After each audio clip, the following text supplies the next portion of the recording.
the same color and then transition. But wolves, they phase out into kind of a brown, a light brown, or they'll phase out into a gray. And we've got another one, Kamaka. He's a year old and he's already 100 pounds. You can actually see the true look of the animal. So wolves, they typically start off with a really narrow chest. You'll notice that as you look at Dakota. He's got a really narrow chest, right? And they also have feet that prone out. And look at their claws. Look at Dakota's claws. Look at the difference between the male and female. Huge, right? So Dakota's claws, they use those big claws to grab hold of ice and grab things and dig in and all that good stuff. And they use those feet for good stability when they're hunting and they're doing their thing. Their narrow chest, what do you guys think a narrow chest is for in a wolf? Why would a wolf need a narrow chest? Speed, endurance, right? And also, what do they got to carve through in the wintertime? Snow, right? So does it benefit a wolf to have a wide chest if they got to plow? No, not really. So a nice narrow chest. Because has anybody seen wolves in the wild, or at least videos of wolves in the wild? Do they run in straight lines in the winter, or do they fan out? They fan out. They fan out if they're on top of something, right? If they're going after prey, but typically they fall straight in line. They fall straight in line. You usually have your alpha, your mom and dad, the alpha male and female, the only breeding pair in the pack, leading the pack, and then everybody else is following suit, right? And why do you think they follow each other in a straight line? Use less energy. Less energy, right? It's all about survival, right? Absolutely. So they use less energy if they follow each other in line, because the first animal is plowing the way, so to speak, and everybody else is just following that line, and they will switch off that role, you know, just to keep the endurance up. How far do you think a wolf can run in a day? What would you guys think? How many miles? 30. 30 miles? I hear 30. Do I hear 40? Do I hear 60?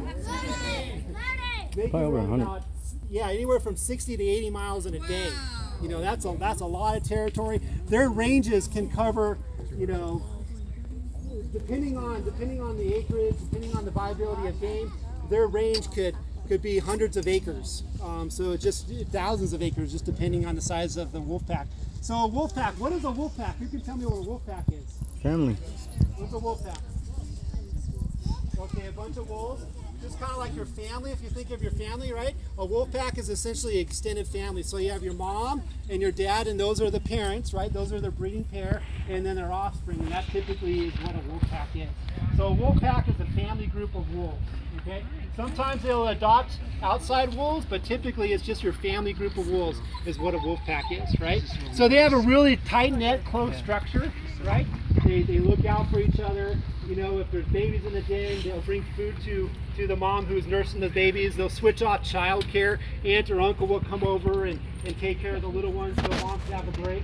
You know, so there is a really tight relationship in that family unit. And sometimes, like I said, they will adopt other pack or members, but a little bit about what a family group of wolves in, and we talked a little bit about what they eat, you know, in the wild, things like that. So now let's talk about wolf dogs. What is a wolf dog? Has anybody ever heard that term before? What is a wolf dog? Half-breed. Okay, hybrid. So I hear hybrid. What is another example of a hybrid? What's another example of a hybrid? Not talking canines. What's another example? You see them as pack animals. That's a hint. Mules. So what is a mule? Half donkey. What's a mule? Half horse. Okay, a mule is a horse and a donkey, right? So can two mules get together? They took, you know, mutations, right? Remember I said, oh, that's a wolf back there, right? So basically they take little cutesy things, mutations, and they selectively breed for those things. And for example, if a Fido fox comes out with a little spot on one side and we think that's real cute, we can selectively breed for that and only breed the foxes that have a spot on their face. And with a little bit of wolf in there. Okay, and we bring these animals because they help and talk about what we're doing here. Those two girls over there, or Ayoka and Dakota over there, the two grizzle grays, they're essentially wolves. All right, because this process back here was taking a wolf and selectively breeding just for the social attribute. Okay, where these guys you mixed in, you know, kind of a longer lineage of, you know, further reach, you know, when you're dealing with Siberian Huskies that have been around for a while, right? So if you're the fittest and you're the best and you've got no natural predation, you're not hunting for caribou or buffalo, you know, you're being fed, then that you're going to live a long time. Does that make sense? Mm-hmm. Absolutely. Yeah, absolutely. They'll supersede dogs. And why is that? Health. Absolutely, right? Because as you stick with the breed, some of these old breeds die off because you can only maintain.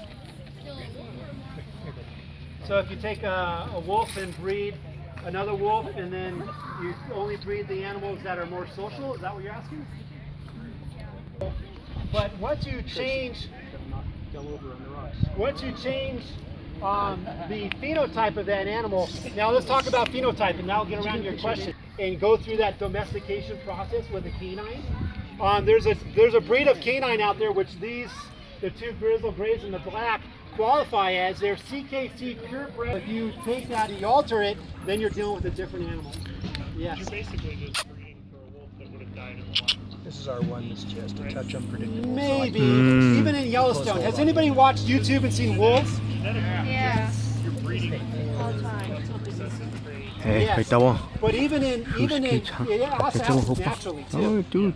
I mean, if you look at Yellowstone, and has anybody seen a YouTube video where somebody's Hey. like filming a Give 'em. wolf in Yellowstone? Bro, Running along the man. wall, running along That the way, road. Shusky. There's a black one that's I knew me. that was trying to get into a wolf pack, but he was kind of a lone Gakana. wolf trying to get Gakana. adopted. And then eventually the female accepted him, and they eventually accepted him.